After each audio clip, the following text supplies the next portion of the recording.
3 Podcast está no ar mais uma vez. E o meu convidado de hoje, você adivinhou, nas redes sociais. Eu disse as características. Ele é comerciante, ele está na Olegário Maciel. Bom, poderia ser muitas pessoas, mas aí eu falei a terceira característica. Ele é querido por muita gente, todo mundo matou. E é engraçado como que está no coletivo das pessoas, dentro das pessoas, que o seu Ladir Firmino é um dos comerciantes mais queridos da nossa cidade e está há bastante tempo na nossa cidade fazendo esse trabalho junto com o comércio, fomentando o comércio e mais do que isso, fomentando amigos. Seu Ladir Firmino. Muito bem. Que bom, né? Bater um papo com você. Seu Ladir, o senhor não é nascido em Caratinga, ou é? Eu sou nascido no distrito de Santo Antônio, povoado do Suíço. Não, mas peraí, eu sempre falo essa. Como que o senhor é nascido lá? Não tem hospital, parteira? Ah, meu filho, eu vivi o tempo de parteira. Ah, sim. Eu sou o 7º filho, somos um irmão, 7 irmãos, né? E todos de parteira. Minha mãe teve 7 filhos de parteira. Quanto tempo de Caratinga sede? Caratinga eu vim em 1966. Vamos com 57 anos de Caratinga. Eu vim para Caratinga em junho de 66. Com quantos anos o senhor estava aí? Então eu estava com 20, eu sou de 44, tinha 22 anos. 22 anos. Qual que é a primeira memória que o senhor tem de Caratinga? Assim, olha, eu lembro de Caratinga, a primeira coisa que eu lembro. Muito bem. Eu lembro de Caratinga, há alguma coisa para mim refazer um pouco, porque eu vim em 66, mas eu já, com 22 anos, há 5 anos eu lidava em Caratinga. Sim. Então eu já tinha a minha memória lá pelos anos 66, menos 5, 60, 61, com meus 16, 17 anos. Primeiro é a grande lembrança do grande mercado de Caratinga, porque quando eu via Caratinga com 17 anos, eu já vim trabalhar no negócio. Meu pai era dono de loja no Suíço e ele me passou os negócios para mim cuidar para ele. Apesar de ele era homem de atividade, mas ele me passava aquelas informações.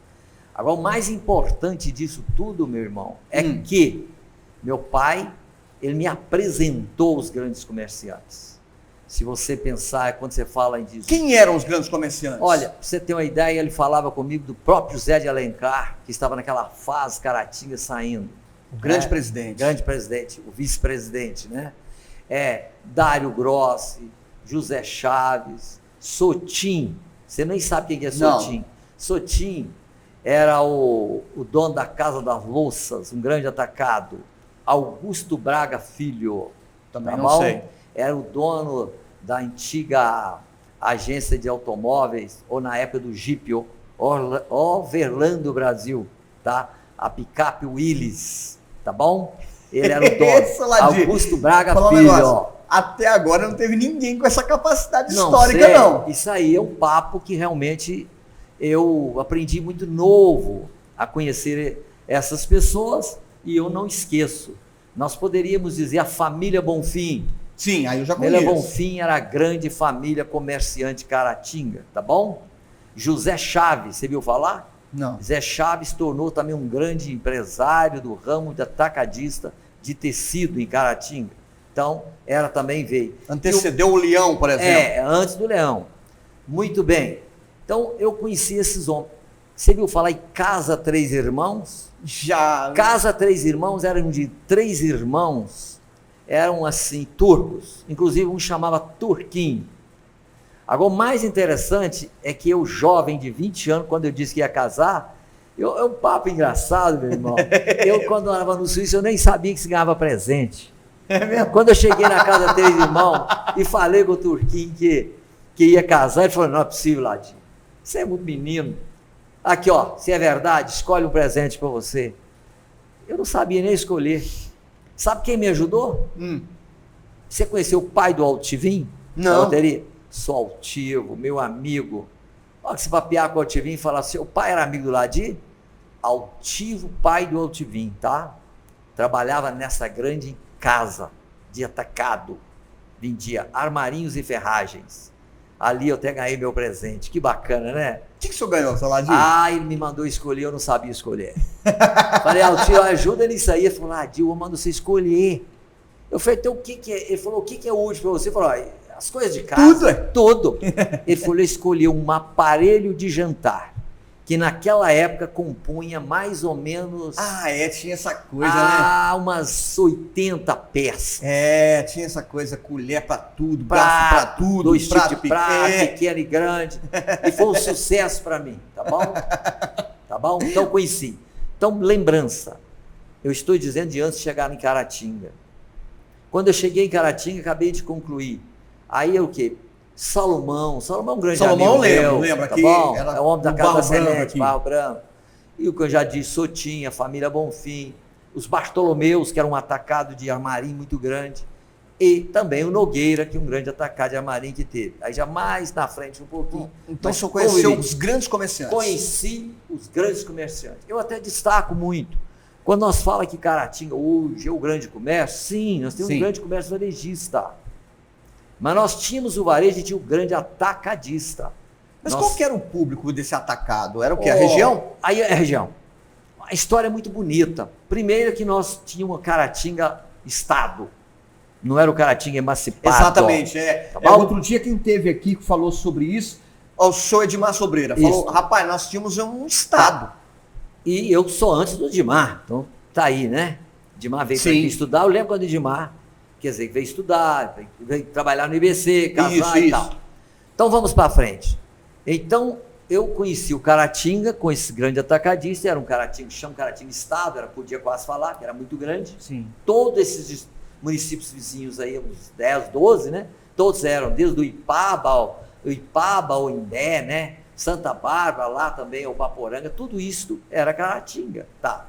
Neste caso, tinha esse grande mercado, mas nós tínhamos o mercado que vendia na região de Mantena, região toda, Itarumirim, toda a grande região vendia para todo lado, e fora que ainda mais, além de estados que vendia. Mas só esse mercado, além de Valadares, todos consumiam muito, Vale do Aço, tudo consumia, e Caratinga é que predominava no comércio, atacadista e varejista. Então a gente tem essa natureza, né, Soladi? Às vezes a gente pensa assim, olha, passou pelo café a nossa economia, passou pela educação, passa pelo café, passa pela educação, e o comércio sempre foi ali, né? Então tem raiz, né? Raízes. E uma coisa eu te falo, já que você disse nas raízes nossas, dos nossos empreendimentos, das raízes de negócio, não pode esquecer, a agricultura Caratinga é o fenômeno, tá? Tem um dado que às vezes muita gente não percebe. É que se nós temos uma grande colheita de café e tem mercado, nós temos comércio. Sim. Pronto, aí nós temos grande comércio. Quando a cafeicultura cai, aí o nosso mercado abaixa, o comerciante chora. Então, nossa mola real ainda é a agricultura. Que bacana. Que hoje compõe de café, pecuária e hortigranjeiro. É bacana ver um comerciante, defensor do comércio como o senhor, entender isso, né? É porque é vivência, né? Então eu vivi a zona rural que eu já era um menino comerciante. Eu já era um menino comerciante naquela época, tá? E vim a 17 anos eu comecei. Uma coisa interessante, aos 17 anos eu vim a Caratinga e abri uma firma comercial, lá no Suíço. Eu acho interessante que eu fui procurar o coletor. Na época o seu coletor morava na rua ali para Adson Ribeiro um pouquinho, na rua São José. Sim. Meu pai ainda disse assim, eu já falei com ele lá disso. O que é o coletor? O coletor era quase um chefe da coletoria, né? E ele era chefe. Ele era o pai do Toneca. Pai do Toneca? Vou lembrar o nome dele também. Pai do Toneca. Então era mais para cima ali mesmo. Ali, subindo um pouquinho. Lá onde era o Toneca mesmo. Para centro do São Ribeiro. Começando a subir, perto do Coelho Diniz. Isso, exatamente. É uma coisa muito interessante para mim que um garoto de 17 anos sai do Suíço, vem a cavalo, que eu vinha a cavalo, tá? Não tinha carro, era a cavalo. Quantas horas? Era uma base de 6, 7 horas de cavalo. Tá doido? Como se fosse para Belo Horizonte. 6, 7 horas. Nós ficávamos um dia para aqui, um para trabalhar amanhã e outro para voltar. Mas era gostoso, tá? Meio divertido. E eu me lembro que quando eu cheguei na casa do senhor, perdi o nome dele, né? Pai do Nega, bati na porta de noite, papai falou, vai lá à noite, meu filho, conversa que era para amanhã te atender cedo. Quando eu falei para ele, me atendeu muito bem, então você é filho do Joãozinho? Falei, sou. Foi da manhã às 8 horas, vai na coletoria que nós vamos ver. Esse fato, eu gosto de contar a história, porque nós temos dificuldades para abrir o negócio. Cheguei, conversei com ele, dei os dados meus, que eu também nem identidade tinha. Não tinha CPF, tinha identidade, tinha nada. Meu título de eleitor eu não tinha 17 anos. Só certidão de nascimento? Só certidão, mas aí ia pela palavra. Acreditava, eu não levei certidão, ele acreditava na palavra. Tudo bem. E virou lá não, pode comprar. Depois do meio-dia você vem pegar a inscrição, que aí você faz as notas fiscais. Tá bom? Eu saí para comprar, fui lá, peguei e tal, tudo resolvido. Tá bom? Em um dia? Tudo certo, todo dia, até meio-dia. Tá bom? E o resto agora é comprar. Mas tudo bom. Agora, a lembrança muito bacana para mim é quando eu cheguei a Caratinga de Mudança. Primeiro que eu tinha um desejo de um dia ter uma lojinha na Olegário Maciel. E o Olegário Maciel não era o Olegário Maciel. Ou era? Era o Olegário Maciel. Já era assim, não, importante? Do mesmo jeito, avenida principal, tá, com a tá. continuação do Barro Branco. O Barro Branco era sim. o grande centro comercial dos atacadistas. Que é onde tinha os Alencar ali, né? Barro Branco seguia Marechal Deodoro. Isso. Naquela esquina ali, onde já tinha a São Geraldo. Sim. E estava em expansão. Foi o meu sucesso também, tá? Me ajudou muito, vou contar. E aí, para baixo ali, tinha vários atacados, Soquecem, cá embaixo. Soquecem, que é pai do Samir. Meu amigo. Pai do Samir lá. Pai do Samir e do meu grande amigo Flávio Beder, né? Exato. Que ficou na minha memória, meu grande parceiro, tá? Não deixa de falar. Nem conhecia Flávio, conheci Soquecem. Ali era um grande também, tinha um momento de ferragem, tá bom? Vamos por aí. Mas a minha chegada, então, não foi abrir a lojinha Olegário Maciel. Eu queria um negócio. Então, comprei a Pensão Amorim. Pensão Amorim, para quem não sabe, era uma pensão de grande movimento que vinha do Sr. Horácio Valentim. O Sr. Horácio Valentim era o dono dessa pensão antiga. Tinha 2 casarão ali. Ele era um velho, só ele e a esposa não tiveram filho. O Horácio Valentim, onde é o Horácio Valentim? Então, a origem do edifício Horácio Valentim é porque o dono daquele imóvel era Horácio Valentim. Que coisa! O Horácio Valentim, me parece que ele vem de Manhuaçu para aqui, muito lá nos anos 30, por aí, 40, década dessa época, montou essa pensão, ou tinha outros negócios, vim conhecê-lo na pensão. E ele tinha 2 casarão, que eram 2 pensões. Uma era Amorim, a que eu vim adquirir. E neste momento, São Geraldo em expansão, Dário, Benito, Sotim, já era o Sotim de Augusto Braga, da Casa da Louça, já sócio também da São Geraldo, e mais um outro fugiu agora, é dono e na expansão da São Geraldo. Aí a lembrança muito para mim é porque eu entrei nessa pensão e ali fiquei 2 anos trabalhando. E foi um grande suporte que eu tive de clientes, porque eu recebia pessoas que vinham fazer estágio, vinham fazer a questão de testes para motorista, trocadores, vinha de todo canto aí, a minha pensão era o ponto principal, tá? Que bacana. Isso para mim me valeu muito, 2 anos. Dali que eu fui para a loja Ladim. Ah, sim. Aí, nesse meio, eu fiquei conhecendo outra pessoa que tinha um atacado muito bom no Barro Branco, Dominguinho, muita gente não lembra. Dominguinho, eram 2 irmãos, era Dominguinho e Vitório, eram 2 italianos, tá bom? E assim foi minha vida dentro daquele movimento da Olegário Maciel, lá no finzinho, chegando perto do CTC, né? O senhor estudou aonde? O senhor estudou aqui ou no Suíço? A minha escola é uma coisa muito interessante. A minha escola é uma escola primária, até o 3º ano, no Suíço. Eu tenho uma felicidade que eu vou dar um pulinho na frente, sim, né? Que quando eu terminei praticamente de estudar os filhos, eu falei, eu vou refazer. Eu chamo num livro que eu estou escrevendo, eu falei que eu vou refazer a minha escolaridade, ver como é que eu estou. E aí, fui para o SESU, né? E fiz, que é o supletivo, né? E completei todas as matérias do 1º grau, do 2º, e me preparei para o vestibular. E consegui fazer o vestibular e tranquei o meu curso de Direito lá na frente. Então, eu cheguei a sentar no banco da faculdade. Da faculdade? Com que idade? Eu perdi um pouquinho aí, foi tão corrido, meus 60 anos. Que bom, hein, Solardi? Que bom, hein? Foi logo que eu iniciei a cooperativa, então, por aí... Solardi, mas de onde vem, então, o seu preparo? Já que eu entendi que o senhor depois completou a sua graduação, digamos, não a educação que o senhor sempre teve, mas de onde vem o seu preparo? Por exemplo, eu nunca vi o senhor falar uma palavra errada, eu nunca vi o senhor conjugar um verbo errado, eu nunca vi o senhor parecer um homem que tem só a 3ª série. De onde vem isso? Não é do Suíço, obviamente. Assim, lá no Suíço todo mundo é muito culto. Não, é do Suíço. É? Eu tinha um pai culto. O pai. estudou em fazenda. Meu pai, meu avô contratou o professor para ensinar em fazenda. Então, nem sei primeira ou segunda série, não existia. Meu pai era um homem inteligente, que eu chamava do analfabeto letrado. Sim. Eu dava esse nome para ele. Sim. E ele me ensinou muita história. Você sabe que não contar história é cultura, né? Sim. E ele me instruía até a ler. Eu falo que um homem lá da roça, que quando ele vinha da cidade, né? ele levava jornal e revista. Olha, que isso? Levar jornal e revista? Levava para ele ler. Podia estar atrasado, não tinha problema, mas para mim era novidade. E eu ouvi muito rádio também, porque ele foi um dos primeiros rádios que comprou lá no Suíça. Ele comprou um rádio a pilha e aquilo eu ouvia muito. Mas junto com meu pai, com aquilo que ele me ensinava, tinha a minha professora. E eu fico tão feliz porque ela está viva ainda, né?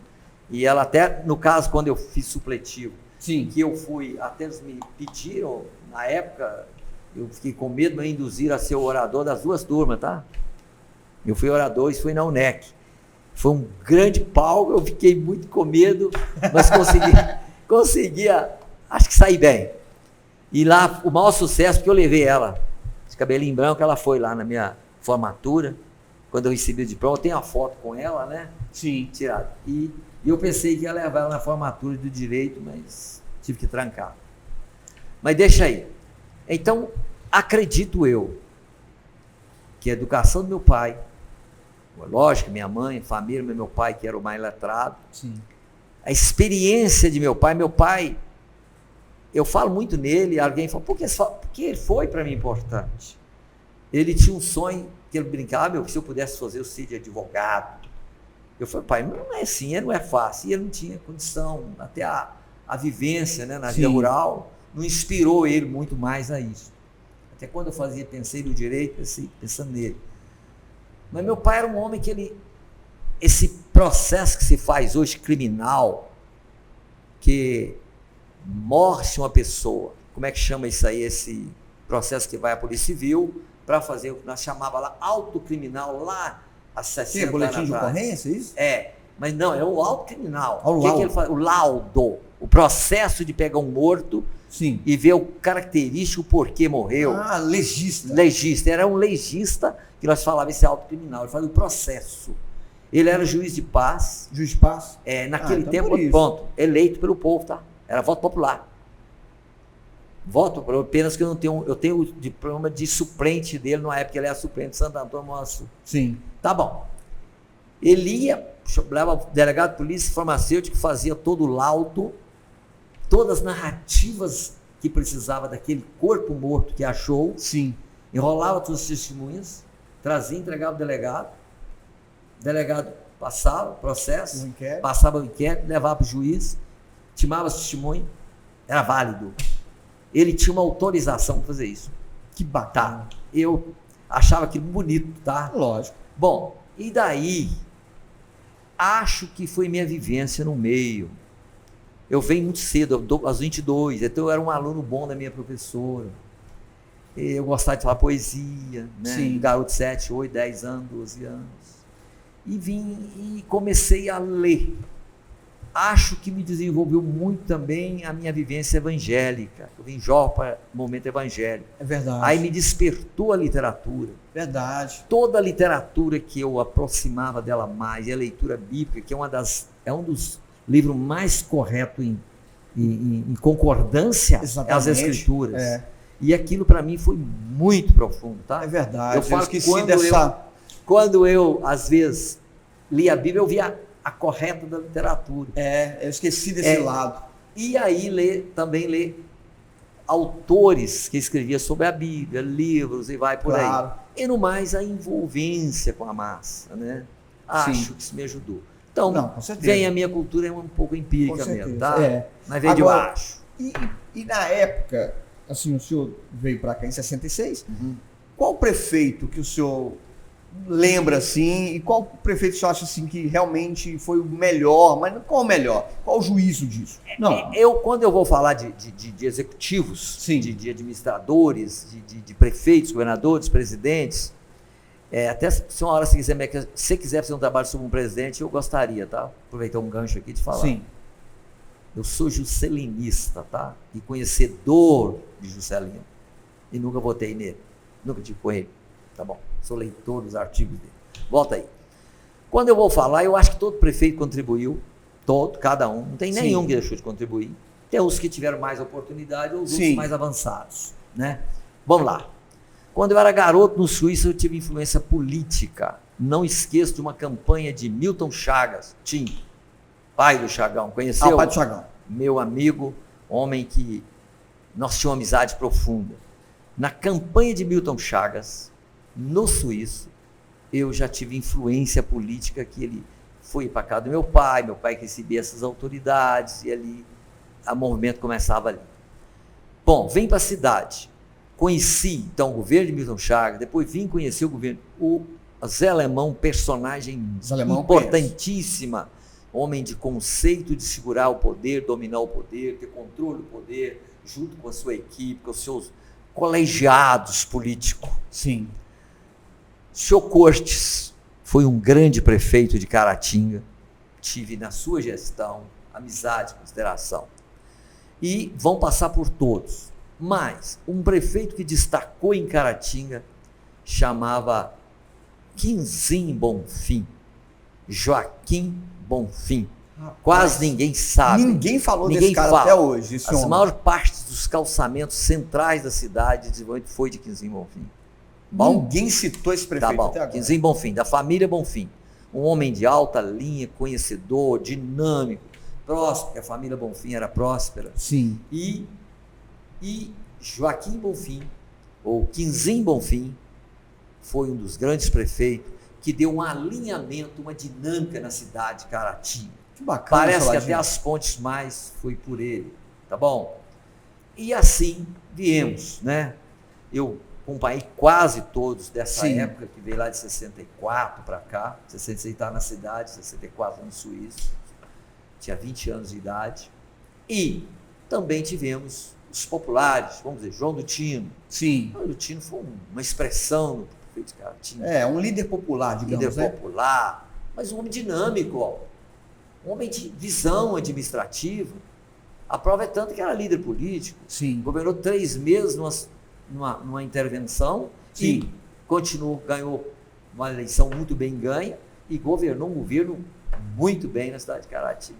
Muita gente esquece de citar João do Tino. Se nós temos um parque de exposição, foi João do Tino que construiu. Foi. Se tem... Leva o nome dele hoje. Eu lhe pergunto, nós temos um bairro chamado Casas Populares em Caratinga, não temos? Temos. Você sabia que é do João do Tino? Não. É do João do Tino, tá?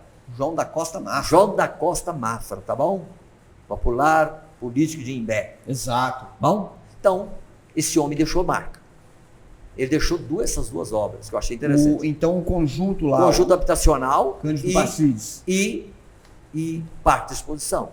Fora os patrulhamentos rurais que no governo dele ele andou em dia. E lembrando, Soladi, aí que do gigante município. Exato. Tá? Lembrando que realmente Caratinga era muito grande, era muito mais difícil de se governar. A emancipação começou no governo Eduardo. Sim, doutor Eduardo, né? Eduardo e depois um complemento do Sodário. Sim. Nas outras duas partes. A maior parte foi do governo Eduardo. Bacana. Fique à vontade. O que mais? Vamos. Soladi, eu penso assim, na verdade tudo passa por personagem. Você gostou da minha explicação cultural? Gostei. Onde eu busquei? Verdadeiramente desse caminho. Gostei. Fique à vontade.